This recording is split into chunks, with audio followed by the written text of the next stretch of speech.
नमस्कार।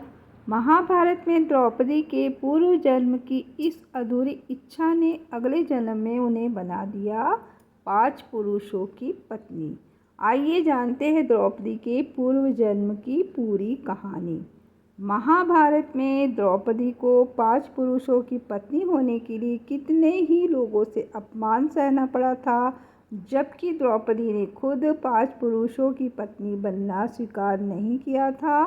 अर्जुन के मुख से गलती से निकली एक बात के कारण कुंती ने द्रौपदी का विवाह 5 पांडव भाइयों से करा दिया।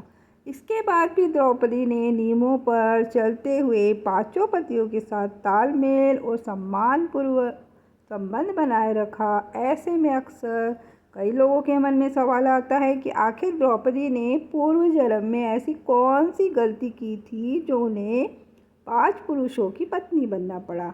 तो इसका रहस्य द्रौपदी के पूर्व जन्म में छुपा हुआ है। महाभारत के आदि पर्व में द्रौपदी के पिछले जन्म की कहानी है। व्यास जी ने बताया कि द्रौपदी पिछले जन्म में एक गरीब ब्राह्मणी थी। उसका पति हमेशा बीमार रहता था और उसकी मृत्यु हो गई थी। वह हमेशा एक स्वस्थ और सर्वगुण संपन्न पति की कामना करती थी। उसकी यही अधूरी इच्छाएं उसके अगले जन्म का कारण बनी। तो पूर्व जन्म में द्रौपदी को पति की मृत्यु के बाद समाज में बहुत तिरस्कार और दुख झेलना पड़ा। घर में कमाने वाला कोई नहीं था, इसलिए उसे अक्सर भूखे रहना पड़ता था। उसे अपने पति की बहुत याद आती थी। एक रात उसने सोचा कि अगर अगले जन्म में भी ऐसा ही हुआ तो क्या होगा। उसे फिर से अधूरी इच्छाओं का बोझ उठाना पड़ेगा। इसलिए उसने भगवान शिव जी की तपस्या करने का फैसला लिया। अगले जन्म की बातें याद करके द्रौपदी को डर सताने लगा कि अगर अगले जन्म में भी उन्हें पति का सुख नहीं मिला तो क्या होगा। इसलिए उन्होंने भाग्य का साथ पाने के लिए भगवान शिव जी की तपस्या की। कई सालों तक तपस्या करने के बाद महादेव प्रकट हुए। द्रौपदी महादेव को देखकर बहुत खुश हुई। उसने महादेव से अगले जन्म में खास पति की कामना की। उसने ऐसे पति की विशेषताएं बताई जो एक मनुष्य में होना असंभव था।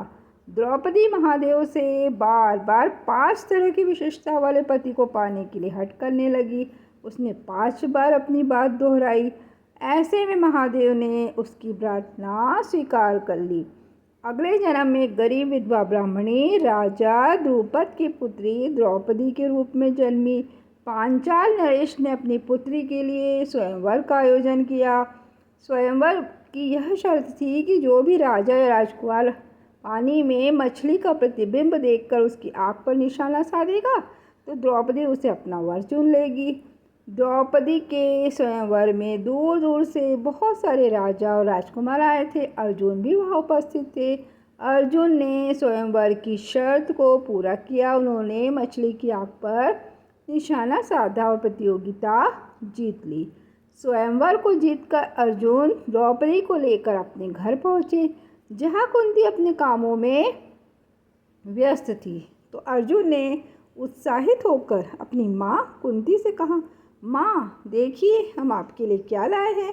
तो अर्जुन ने गलती से द्रौपदी के लिए ऐसे शब्दों का प्रयोग कर दिया जैसे वे कोई वस्तु हो। अर्जुन अपनी बात को सही से समझाने ही वाले थे कि कुंती ने बिना देखे अर्जुन को आदेश दिया कि वे जो भी चीज़ लाए हैं तो उसे आपस में बांट ले। जब कुंती की बात द्रौपदी सहित 5 पांडव भाइयों ने सुनी तो उनके आश्चर्य का ठिकाना नहीं रहा। इसके बाद अर्जुन ने कुंती को सत्य बताया तो उन्हें बहुत क्रोध आया और उन्होंने कन्या के लिए ऐसे शब्द का प्रयोग करने के लिए उन्हें बहुत डांटा। क्रोध में कुंती भी अपना विवेक खो बैठी और उन्होंने 5 पुत्रों को द्रौपदी से विवाह करने का आदेश दिया। द्रौपदी ने कुंती का आदेश स्वीकार नहीं किया, लेकिन वेद व्यास जी भूतकाल और भविष्य दोनों जानते थे। इसलिए उन्होंने द्रौपदी को उनका पूर्व जन्म याद दिलाया और 5 पांडव भाइयों से द्रौपदी का विवाह करा दिया। तो इस तरह द्रौपदी 5 पुरुषों की पत्नी बन गई। तो कैसी लगी आपको आज की वीडियो, कृपया मुझे ज़रूर बताइएगा कमेंट के माध्यम से। और वीडियो को पूरा देखने के लिए आप सभी का बहुत बहुत आभार।